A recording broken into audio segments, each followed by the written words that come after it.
चुप रहना यानी मौन रहना। जो लोग ज्यादा चुप रहते हैं वह लोग अपने भीतर के असीम शक्तियों को समझ पाते हैं। गौतम बुद्ध के अनुसार मौन की शक्ति इतनी ज्यादा है कि वह हमारे अंदर के सारे तनाव, सारी की सारी चिंता और भय को खत्म कर देता है और लोगों के बीच हमें एक होशियार और आकर्षित मनुष्य बना देता है। एक बार गौतम बुद्ध अपने आश्रम में अपने सभी शिष्यों को शिक्षा दे रहे थे कि दुनिया की सबसे तेज छुरी हमारी जबान है और दुनिया के सबसे खतरनाक हथियार हमारे शब्द है, जो बिना किसी का खून बहाए लोगों को अंदर ही अंदर मार सकते हैं। हमारे शब्द हमारी ताकत हो सकते हैं उसी के साथ, लेकिन यह हमारी सबसे बड़ी कमजोरी भी हो सकते हैं अगर हमें नहीं पता कि कब, कहां और क्या और कितना बोलना है। यदि हम सही समय पर सही इरादे के साथ सही शब्दों का प्रयोग करते हैं तो यह हमें एक सफल व्यक्ति बनाता है। लेकिन अगर हम सही समय पर सही इरादे से सही शब्दों का इस्तेमाल नहीं करते तो यह हमारे जीवन को नर्क से बदतर बना सकता है। तो दोस्तों, आज की स्टोरी के माध्यम से मैं आपको बताने वाला हूं कि चुप रहकर कैसे हम अपने जीवन को बदल सकते हैं। आपको चुप रहने की शक्ति का एहसास इस वीडियो में होने वाला है। वीडियो शुरू करने से पहले कमेंट बॉक्स में नमो बुद्धाय लिखकर वीडियो को लाइक जरूर करें। तो चलिए शुरू करते हैं। इस कहानी को जापान में एक बहुत ही प्रसिद्ध बौद्ध भिक्षु रहा करते थे। उनका नाम रिसाई था। रिसाई अकेले रहते थे। दुनिया के शोर शराबे से दूर जंगल में वो रहते थे और वह बड़े ही ध्यानी और प्रभु भक्त व्यक्ति थे, इसलिए वह पूरे जापान में बहुत अधिक प्रसिद्ध थे। एक दिन एक राजकुमार रिसाई के पास आया और बोला, हे प्रिय भिक्षु, मैं हमेशा थका हुआ, निराश और परेशान महसूस करता हूँ। मेरा मन बहुत अशांत रहता है। हालांकि मेरे पास सब कुछ है, दौलत, शोहरत, सुख सुविधाएं, जो हर व्यक्ति चाहता है या पाने की इच्छा करता है, लेकिन फिर भी मेरे अंदर इतनी अशांति और चिंता क्यों है? रिसाई ने उसकी बात बहुत ही ध्यानपूर्वक सुनी और कुछ सोचने के बाद कहा, तुम इस प्रश्न का उत्तर जानते हो, बस तुमने कभी इस प्रश्न को हल करने की कोशिश नहीं की है। रिसाई ने आगे कहा, मैं एक रिसर्च करना चाहता हूं, क्या तुम मेरा साथ उसमें दोगे? इस रिसर्च के बाद तुम्हारे जीवन में किसी भी तरह की अशांति और चिंता नहीं रहेगी। ये बातें सुनकर राजकुमार बहुत हैरान था। उसने रिसाई से कहा, बताइए मुझे क्या करना होगा? अपने मन की शांति के लिए मैं कुछ भी करने को तैयार हूं। राजकुमार की इन्हीं बातों को सुनकर भिक्षु ने कहा, तो फिर आप अगले 15 दिन के लिए मेरे आश्रम में रहोगे और एक सामान्य व्यक्ति की तरह अपना जीवन व्यतीत करोगे और इन 15 दिनों में तुम अकेले और चुपचाप रहोगे, जितना हो सके कम बोलोगे। राजकुमार उस भिक्षु की बातें सुनकर सहमत हो गया। पहले दिन राजकुमार को लगा कि उसका मन सामान्य से अधिक अशांत और विचलित है। उसके मन में तरह तरह के विचार आ रहे हैं थे और वह आम लोगों की तरह जीवन जीने में असहज महसूस कर रहा है। उसे अंदर से बोलने की इच्छा हो रही थी, लेकिन वह चुपचाप रहा। उसके मुंह से एक भी शब्द नहीं निकला, बस वह चुपचाप बैठा रहता। लेकिन रात होते होते उसे अंदर ही अंदर शांति का अनुभव होने लगा। उसके लिए यह अनुभव अजीब था। वह खुद से पूछ रहा था कि वह अंदर ही अंदर इतना खुश क्यों है और उसकी आंतरिक बेचैनी और चिंता कम क्यों होने लगी है। अगले दिन राजकुमार अकेला चुपचाप बैठा रहा और वह प्रकृति को निहार रहा। वह पौधों को, फूलों को, आकाश में उड़ रहे पक्षियों को, वह अपने जीवन में पहली बार यह अद्भुत दृश्य महसूस कर रहा था कि उसके पास कितनी सुंदरता है। वह दिन भर प्रकृति की सुंदरता को निहारता रहता और उसकी ताजगी को महसूस करता रहता। इसी तरह से 10 दिन बीत गए और उसके मन की सारी बेचैनी, सारी हलचल, सारी उथल पुथल और सारा तनाव गायब हो गया। 11वें दिन की सुबह राजकुमार फिर से एकांत में बैठ गया और कुछ ही मिनटों में उसकी आंखें अपने आप बंद हो गईं और वह गहरे ध्यान में चला गया। वह पूरे दिन वहीं पर आंखें बंद करके बैठा रहा और गहरे ध्यान में डूबा रहा। ना कोई शब्द, ना कोई चिंता। राजकुमार भीतर से असीम शांति और आनंद से भर गया। राजकुमार अपने बाकी के 4 दिन इसी तरह गहरे ध्यान में व्यतीत करने के बाद 15 दिन बाद रिसाई के सामने प्रस्तुत हुआ और रिसाई को प्रणाम करके बोला, प्रिय भिक्षु, मुझे उत्तर मिल गया कि मेरे मन में इतनी उथल पुथल और चिंता क्यों थी। मैं जान गया कि मेरा मन इतना अशांत और विचलित क्यों था। रिसाई मुस्कुराते हुए पूछा, बताओ क्या उत्तर मिला तुम्हें? राजकुमार ने कहा, मैं आवश्यकता से अधिक बातें करता था। मैं किसी पर भी अपने शब्द और ऊर्जा व्यर्थ करता था। मैं दिन भर अपने लोगों से फालतू की बातें करता रहता। और फिर उन्हीं के बारे में अकेले में सोचता रहता और ज्यादातर समय नकारात्मक ही सोचता रहता। इस तरह मैं बस अपना समय बर्बाद कर रहा था। ज्यादा बोलने और नकारात्मक सोचने की वजह से मेरा मन अशांत और बेचैन हो गया था, और इसी वजह से मैं किसी भी काम को ठीक से नहीं कर पा रहा था, जिसकी वजह से मैं हर काम में असफल होने लगा। और फिर इन्हीं लगातार मिलने वाली असफलताओं की वजह से ही मैं और भी उदास और चिड़चिड़ा हो गया। इन्हीं सभी चीजों की वजह से मेरा जीवन नष्ट हो रहा था। लेकिन यहां पर बिताए हुए 15 दिन मेरे लिए पूरी तरह से अलग थे। मुझे कुछ अलग ही एहसास यहां पर हो रहा था। अब मुझे ऐसा लग रहा है मैं अपना जीवन पूरी तरह से जी रहा हूं, लेकिन इससे पहले मैं अपना जीवन गलत तरीके से जी रहा था। और मैंने यह भी सीखा कि हमें सिर्फ ध्यान करने की जरूरत नहीं है। ध्यान अपने आप होता है जब हम शांत और मौन होते हैं। ध्यान के पिछले कुछ दिनों के दौरान मैंने जो पहली चीज सीखी वह यह है कि मनुष्य के जीवन की सबसे महत्वपूर्ण चीज स्वयं को जानना ही है। यह सुनकर रिसाई ने कहा, सिर्फ तुम ही नहीं, दुनिया में ज्यादातर लोग जरूरत से ज्यादा बोलते हैं। आज भी लोग ज्यादातर समय केवल एक दूसरे को नीचा दिखाने के लिए ही बोलते हैं। कुछ लोग ना चाहते हुए भी बातें करते हैं और अपना जीवन बर्बाद कर लेते हैं। रिसाई ने राजकुमार को चुप रहने का महत्व समझाते हुए कहा। एक बार गौतम बुद्ध से उनके शिष्यों ने पूछा, प्रिय बुद्ध, आप ज्यादातर समय चुप क्यों रहते हैं? बुद्ध ने कहा, क्योंकि चुप रहने से व्यक्ति अंदर से अनंत शांति की गहराइयों में होता है। मौन अपने भीतर उतरने की पहली सीढ़ी है। मौन के बिना स्वयं को जानना असंभव है। स्वयं को जानने और समझने का पहला नियम है कि मौन हो जाओ। उतना ही बोलो जितना अत्यंत आवश्यक हो। बेफिजूल की बातें करना छोड़ दो। तुम अचानक पाओगे कि 90% से भी ज्यादातर लोग व्यर्थ ही ज्यादा बोलकर अपना समय बर्बाद कर रहे हैं। ना बोलने का कोई भी नुकसान नहीं है, लेकिन यदि आप ज्यादा बोलते हैं तो आप अत्यधिक गलती कर देते हैं। अगर व्यक्ति कम बोलना शुरू कर दे तो दुनिया की 90% मुसीबतें कम हो जाएगी। झगड़े फसाद कम हो जाएंगे, उपद्रव कम हो जाएंगे। अगर लोग थोड़ा चुप रहना सीख लिए, संसार की बहुत सारी समस्याएं हैं, बहुत सारा उपद्रव सिर्फ बोलने से पैदा होते हैं। सारी बात मौन सीखने की है। जब तुम नहीं बोलते तब तुम एकांत में अकेले हो गए। भरे बाजार में भीड़ में खड़े हो नहीं बोलते। हिमालय के शिखर में पहुंच गए। जिसने मौन की कला जान ली वो भीड़ में भी अकेले होने की कला जान लेता है। एकांत में तो आदमी स्वर्ग में है। दूसरे की उपस्थिति ही बेचैनी पैदा करती है। पहले तुम्हें चुप रहने की शक्ति को धारण करना होगा। इससे तुम अधिकतर ऊर्जा को बचा लोगे और फिर इस स्थिति में पहुंच जाओगे कि तुम कम बोलने लगोगे। अगर तुम किसी के यहां पर जा रहे हो और परेशान हो जाओ तो ऐसे में उचित है कि आंखें बंद कर लो और अपने में खो जाओ। वहां से आपको ताजगी महसूस होगी, क्योंकि तुम्हारे अंदर ही जीवन का वो स्रोत छिपा हुआ है। वह किसी दूसरे में नहीं है।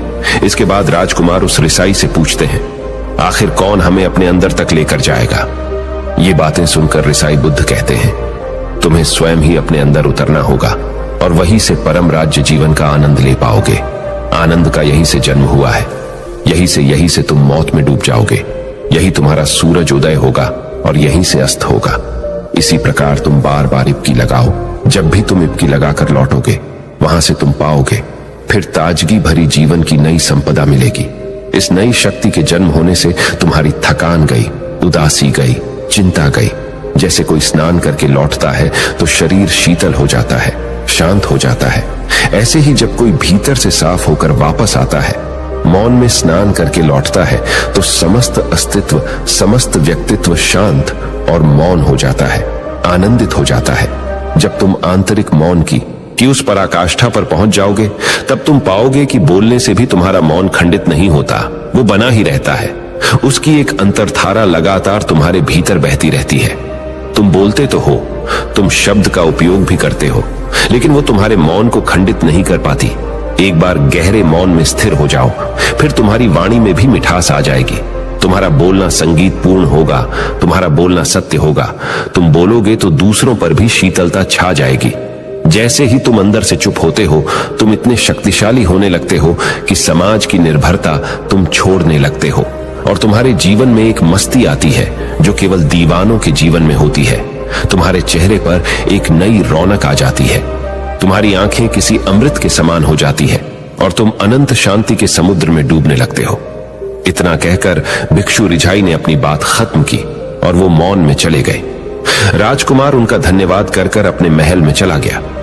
दोस्तों, आपने भी अनुभव किया होगा कि बहुत ज्यादा बात करने से दिमाग अशांत हो जाता है, जिससे हम अपने दिमाग पर नियंत्रण खो देते हैं और साथ ही अपना ध्यान भी खो देते हैं।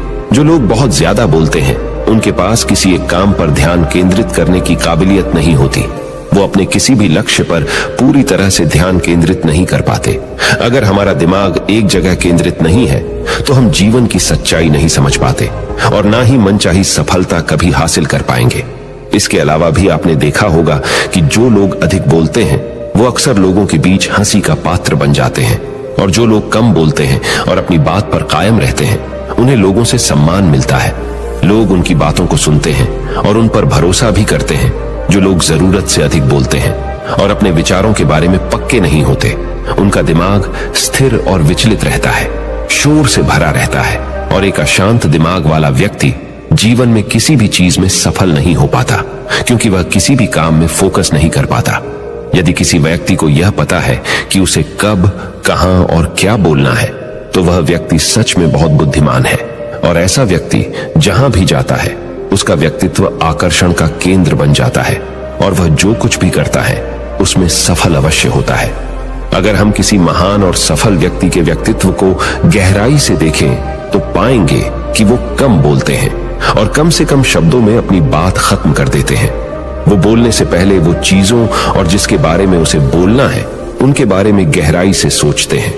लेकिन जो लोग बहुत ज्यादा बोलते हैं, बहुत बार वो झूठ भी बोलते हैं और अपनी बातों से दूसरों के मन और विचारों पर कचरा डालते रहते हैं। वह ज्यादातर समय दूसरों की बुराई करते रहते हैं, इसलिए उनके अपने भी उनसे नफरत करने लगते हैं और उनसे बचने की। सभी शिष्यों ने अपनी शक्ति के अनुसार छोटे बड़े थे संकल्प लिए और गुरु को अपने अपने संकल्प के बारे में बताकर वहां से चले गए। लेकिन वह शिष्य जो खुद को सबसे अलग और बड़ाधा दिखाना चाहता था, वह सीधे गुरु की कुटिया में पहुंच गया और बोला, मैं कोई छोटा मोटा संकल्प नहीं लेना चाहता, बल्कि खुद की ही जैसे एक बड़ेढ़ा और महान संकल्प लेना चाहता हूं। कृपया आप ही बताएं, क्या संकल्प लेना चाहिए? उसकी यह बात सुनकर गुरु मुस्कुराए और बोले, क्या तुम मेरे द्वारा दिए गए संकल्प को पूरा कर पाओगे? क्या तुम्हारे लिए उसे पूरा करना संभव होगा? शायद नहीं। वह तुम्हारे लिए संभव नहीं है, तुम उसे पूरा नहीं कर पाओगे, इसीलिए तुम खुद ही कोई संकल्प ढूंढो। शिष्य ने कहा, नहीं गुरुदेव, आप जो भी संकल्प मुझे देंगे, मैं जरूर उसे पूरा करूंगा।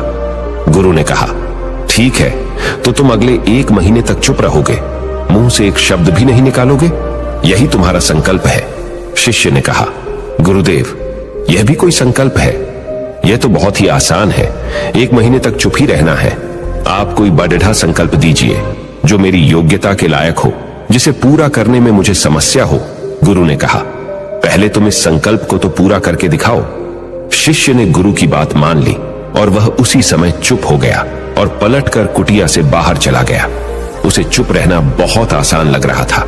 उसने एक दिन तो जैसे तैसे चुप रहकर काट लिया, लेकिन दूसरे दिन से उसके मन में ना बोलने का बोझ बढ़ने लगा। तीसरे दिन उसे भारीपन महसूस होने लगा और चौथे दिन उसके अंदर एक अजीब सी बेचैनी होने लगी, क्योंकि आसपास आश्रम के सभी शिष्य एक दूसरे से बातें कर रहे थे। वह भी अपना पक्ष उनके सामने रखना चाहता था, उनकी बोलती बंद कर देना चाहता था, लेकिन उसका संकल्प उसके आड़े आ रहा था। इसीलिए वह पूरे दिन सिर्फ मुंह और आंखें बनाता रहता। इसी तरीके से कुछ दिन और बीते और वह शिष्य बीमार पडीडीएच गया। उसका सिर फटा जा रहा था, उसका खाने पीने तक का मन नहीं कर रहा था, वह सिर्फ बोलना चाहता था। वह गुरु के पास गया और उनके सामने बैठकर लिखकर उन्हें बताया, गुरुदेव, मैं बोलना चाहता हूं, बिना बोले मुझे सांस नहीं आ रही, मेरा दम घुटता जा रहा है, मैं अंदर ही अंदर पागल हुआ जा रहा हूं, मैं क्या करूं? संकल्प तोड़ दूं क्या? यह पढ़कर गुरु मुस्कुराए और बोले, संकल्प तो तोड़ने के लिए ही होते हैं, लेकिन जो अपने संकल्प को पूरा कर लेता है, वही अपनी आंतरिक शक्ति को बढ़ाता है, और जो अपनी आंतरिक शक्ति को बढ़ा लेता है, वह समाज और जागृति की राह पर आगे भी आज जाता है। संकल्प का लेना भी तुम्हारे हाथ में था और इसे तोड़ना भी तुम्हारे ही हाथ में है। तुम्हारे बहुत से भाई अपने संकल्प को तोड़कर अपनी पुरानी दिनचर्या पर वापस आ चुके हैं। अगर तुमसे नहीं हो पा रहा तो तुम भी संकल्प तोड़कर अपनी पुरानी दिनचर्या पर वापस जा सकते हो। लेकिन याद रहे, अगर आज तुम इस छोटे से संकल्प को नहीं संभाल पा रहे तो तुम अपनी बाकी की पूरी जिंदगी को कैसे संभाल सकोगे? बाकी फैसला पूरी तरह से तुम्हारे हाथों में है। गुरु की यह बात उस शिष्य के दिल में चोट कर गई। वह बिना कुछ बोले वहां से वापस चला गया और खुद को अपनी कुटिया में बंद कर लिया। वह केवल अपने जरूरी कामों के लिए ही कुटिया से बाहर निकलता, बाकी सारे समय कुटिया के अंदर ही बैठा रहता। 15 दिन बीत चुके थे और आश्रम के लगभग सभी शिष्यों का संकल्प अब तक टूट चुका था, लेकिन उसका संकल्प अभी भी जारी था। संकल्प लेने के बाद से अब तक उसने एक शब्द भी नहीं बोला था। सारा आश्रम हैरान था कि इतना बोलने वाला इंसान चुप कैसे हो गया। 15 दिन बीतने के बाद वह दोबारा अपने गुरु के पास गया और लिखकर बताया है, गुरुदेव, मैं बाहर से तो चुप हूं, लेकिन मेरे भीतर बहुत सी आवाजें हैं, बहुत सी चीख पुकार और शिकायतें हैं। मैं अंदर ही अंदर बात करता रहता हूं। मेरा मन तरह तरह के प्रश्न पूछता रहता है। मैं बाहर से जितना मौन हूं, भीतर से उतने ही शोर शराबे से भरा हुआ हूं। क्या इस तरह से मेरा संकल्प अभी भी जारी है? गुरु ने कहा, हां, तुम्हारा संकल्प अभी भी जारी है, लेकिन जब तक लोगों की ये आवाजें तुम्हारे कानों में पेडी देती रहेंगी, तुम्हारा मन बोलता रहेगा, क्योंकि इसे तो आदत है बोलने की। तुम भले ही बाहर से चुप रहो, लेकिन तुम अंदर ही अंदर बोलते रहोगे। तुम्हें इन बातों से, इन आवाजों से दूर जाना पड़ी रहेगा। शिष्य गुरु को प्रणाम कर वहां से चला जाता है और सुबह होते ही अपनी कुटिया छोड़कर जंगल की तरफ चला जाता है। कई दिन बीत जाते हैं, संकल्प का समय भी पूरा हो जाता है, लेकिन शिष्य लौटकर नहीं आया। आश्रम में सभी को डर था कि कहीं जंगली जानवर ने उसे खा ना लिया हो। इस बीच उसे ढूंढने की बहुत कोशिश की गई, लेकिन वह कहीं नहीं मिला। सभी गुरु भाइयों ने मान लिया था कि जंगली जानवरों ने उसे अपना शिकार बना लिया है, लेकिन गुरु को ऐसा नहीं लगता था। एक दिन आश्रम का एक अन्य शिष्य गुरु के पास आया और बोला, गुरुदेव, हमारे उस अधिक बोलने वाले भाई के साथ क्या हुआ होगा? क्या जानवर ने उसे मार दिया होगा? गुरु ने कहा, हो सकता है कि जानवरों ने उसे अपना शिकार बना लिया हो, लेकिन उसके न लौटने की एक दूसरी वजह भी हो सकती है। शायद उसे वह मिल गया है जिसके लिए वह गया था। फिर शिष्य ने पूछा, गुरुदेव, क्या ज्यादा बोलना इतना हानिकारक होता है? गुरु ने कहा, इंसान के जीवन के बहुत सारे दुखों में से एक दुख यह भी है कि वह कभी चुप नहीं रह सकता, हमेशा कुछ ना कुछ बोलता ही रहता है। सिर्फ हमारे बोलने के कारण हमारे आधे से ज्यादा दुख पैदा होते हैं। परिवार के अधिकतर झगड़ों की वजह हमारा बेमतलब बोलना ही होता है। हम में से कोई भी चुप नहीं रहना चाहता। हम बस सामने वाले को सुना देना चाहते हैं। जो भी हमारे मन में है सब निकालकर उसके मन में बैठा देना चाहते हैं। उसे समझा देना चाहते हैं कि देख, तू गलत है और मैं सही। और इस तरीके से सब एक दूसरे की सडड ही गली बातों को ग्रहण कर रहे हैं। इस तरीके से सुनने और सुनाने का यह काम जिंदगी भर चलता रहता है। लेकिन इस नासमझी में हम अपना समय, अपना जीवन, अपनी समझ और सबसे महत्वपूर्ण व कीमती पल जो जिए जा सकते हैं, जिनको अनुभव किया जा सकता है, जिनमें आनंद को प्राप्त किया जा सकता है, यह सब खो देते हैं। लेकिन इसके बदले हमें मिलता क्या है? कुछ नहीं, सब व्यर्थ और बर्बाद हो जाता है। इस पागलपन में हमने क्या खो दिया, इसका एहसास केवल कुछ ही लोगों को हो पाता है। बाकी लोग जैसे उन्हें अपने आने का पता नहीं, वैसे ही उन्हें अपने जाने का भी पता नहीं चल पाता। शिष्य ने कहा, तो फिर इसका समाधान क्या है? गुरु ने कहा, पूरी जागरूकता के साथ अपने विचारों को देखना यही एकमात्र तरीका है। सारी मानसिक समस्याओं का वर्तमान में रहकर चिंतन करना, पूरी जागरूकता के साथ अपना काम करना जिंदगी में चमत्कारिक बदलाव ला देता है। उसके बाद वह शिष्य गुरु से अपने प्रश्नों का उत्तर पाकर उनको प्रणाम करके वहां से चला गया। उस शिष्य को आश्रम छोड़कर गए हुए 3 महीने का समय बीत चुका था, लेकिन उसकी कोई खबर न थी। अब तक तो सभी गुरु भाइयों ने भी उसके वापस लौटने की उम्मीद छोड़ दी थी। लेकिन एक दिन वह आश्रम लौट आता है। उसे देखकर सभी के आश्चर्य और खुशी का ठिकाना न रहा। लेकिन अब वह नहीं था जो यहां से गया था, वह कुछ और ही बनकर वापस आया था। उसके अंदर एक गजब का बदलाव महसूस किया जा सकता था। उसके चेहरे पर एक गजब का ठहराव और आंखों में बनी शांति थी। आश्रम में आते ही सभी गुरु भाइयों ने उसे चारों तरफ से घेर लिया और बातें करने लग गए। वह भी अपने गुरु भाइयों से बातें करने लगा। उससे बात करने वाले सभी ने यह अनुभव किया कि अब वह पहले जैसा उतावला और बातूनी नहीं रह गया था। उसके मुंह से एक एक शब्द बहुत ही सुलझे हुए और मधुरता के साथ निकल रहे थे। थोड़ी देर तक गुरु भाइयों से बात करने के बाद वह सीधा गुरु की तरफ चला गया। उसने गुरु के चरण छुए और कहा, गुरुदेव, क्या मैं अब भी मौन हूं? क्या अब भी मेरा संकल्प जारी है? गुरु ने कुछ देर तक शिष्य की आंखों में बड़े ध्यान से देखा और कहा, हां, तुम अब भी मौन हो। तुम्हारे मुंह से एक भी शब्द निकल नहीं रहा और तुम्हारा संकल्प अभी भी जारी है। शिष्य ने कहा, गुरुदेव, जब मैं आश्रम से गया तो मैं मुंह से तो चुप था, लेकिन मेरे अंदर बहुत सी आवाजें थीं, मन में बहुत से प्रश्न थे और वह बंद नहीं हो रहे थे। तो मैं जंगल में चला गया, इस उम्मीद से कि वहां मुझे शांति मिलेगी और मेरे मन की बकबक कम हो जाएगी। लेकिन मैं जितना एकांत में जाता गया, मेरे अंदर की आवाज उतनी ही तेज होती गई। मेरे भीतर की पुरानी से पुरानी आवाज मुझे सुनाई देने लगी।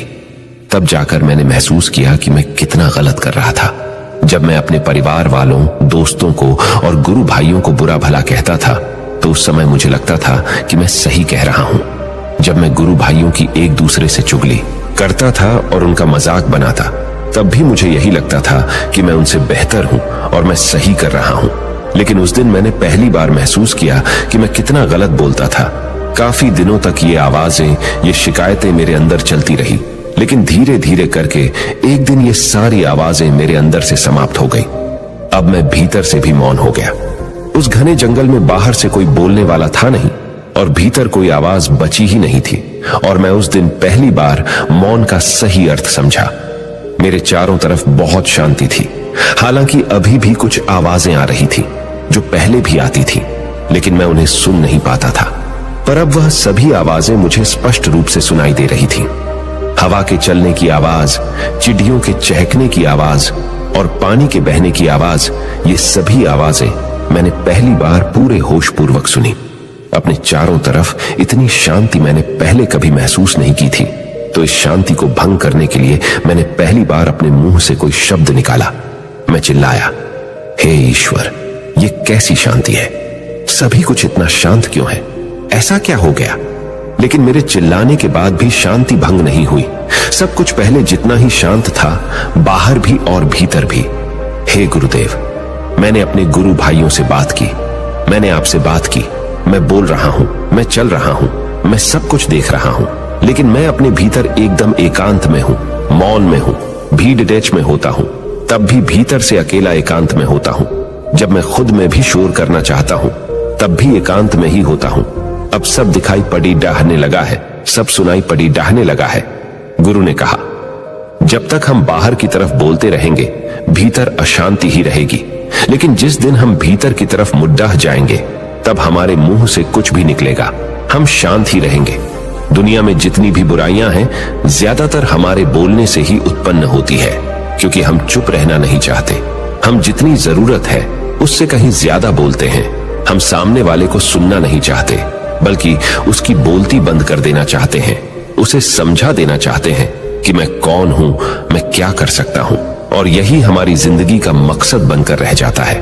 हमारी सारी ऊर्जा व्यर्थ के बोलने में बर्बाद होती रहती है।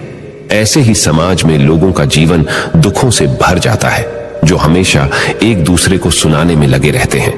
कभी एक दूसरे को सुनना नहीं चाहते, समझना नहीं चाहते, और चुप रहना तो उन्होंने कभी सीखा ही नहीं, क्योंकि चुप रहना उन्हें छोटा महसूस करवाता है। दुनिया की सभी लड़ाइयों का कारण हमारा बोलना ही है। इसलिए हमें सिर्फ उतना ही बोलना चाहिए जितना जरूरी हो, क्योंकि व्यर्थ का बोलना ऊर्जा को नष्ट करना है, और यह बोलना ही हमें कभी अपने भीतर की ओर लौटने नहीं देता, क्योंकि यह हमें बाहर की ओर खींच कर रखता है। और बाहर है ही क्या इस संसार के अलावा। लेकिन अगर अपने भीतर के संसार की ओर मोड़ना है, तो इस मुंह को बंद ही रखना चाहिए। इसीलिए जितने भी बुद्ध हुए, आत्मज्ञानी हुए, वह सभी एकांत की ओर भागे, ताकि उन्हें ज्यादा न बोलना पड़ी डेहे, ज्यादा सुनना न पड़ी डीहे। वह एकांत में रहे और शांत रहे, इसीलिए आसानी से भीतर की यात्रा कर पाए। लेकिन अगर कोई चाहे तो इस संसार में रहकर भी एकांत में रह सकता है, शांत रह सकता है, लेकिन इसके लिए उन्हें अपनी ऊर्जा बचानी होगी, जिसे वह अब तक अपने व्यर्थ के शब्दों में बर्बाद कर रहे थे। दोस्तों, इस कहानी की सीख यही है कि व्यर्थ का बोलना ऊर्जा को नष्ट करना है। ज्यादा और व्यर्थ बोलना ही हमें अपने भीतर की ओर लौटने नहीं देता, क्योंकि यह हमें बाहर की ओर झुकाए रखता है। और जिन्हें भीतर की यात्रा करनी है उन्हें अपने मुंह को बंद ही रखना चाहिए। मुझे उम्मीद है कि आपको यह कहानी पसंद आई होगी और काफी कुछ सीखने को मिला होगा। कहानी के बारे में अपने विचार आप हमें नीचे कमेंट बॉक्स में कमेंट करके बता सकते हैं। इसी तरह की और भी वीडियो देखने के लिए चैनल को सब्सक्राइब करना ना भूलें।